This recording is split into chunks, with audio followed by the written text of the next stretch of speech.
Scott Perlmuter here to talk to you today about overtime pay for salaried employees. First off, I think most of us have heard the term time and a half, and that means that in Ohio, for employees that work over 40 hours in a week that are entitled to overtime, they get 1.5 times the regular rate of pay. So if your regular rate is $10 per hour, if you work over 40 hours in a work week, you get $15 per hour for those hours worked over 40.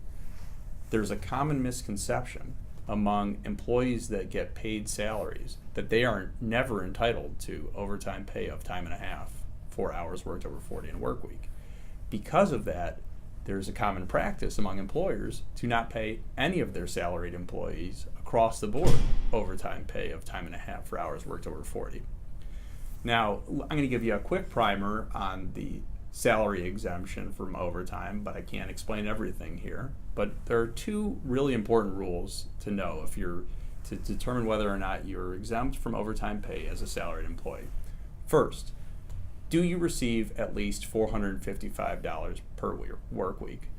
In order for an employer to not pay their employees overtime for hours worked over 40 in a work week, they have to have paid their employees $455 per work week. So if there are deductions, if there are work weeks where you have been sick, where you have not had enough work, where you've been sent home early for one reason or another, and for that reason the employer is paying you less than $455 per week, or if just your regular pay is $400 per week, you would then potentially be entitled to overtime pay.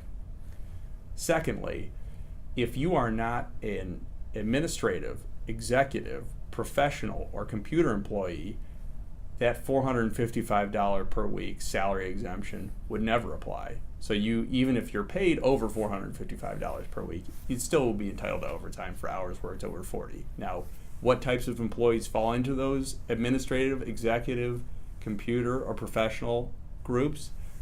You're probably going to have to call me and find out because it's a complicated question.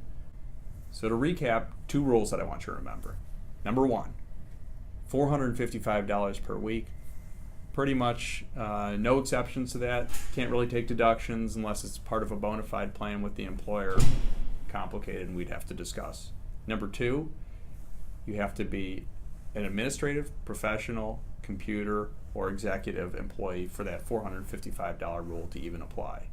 Got any questions? Best thing that you can do, you can contact the Department of Labor, which has regional offices throughout the country, or you can contact an attorney, talk through your situation, figure out if there are problems in the way your employer is paying you. Thanks.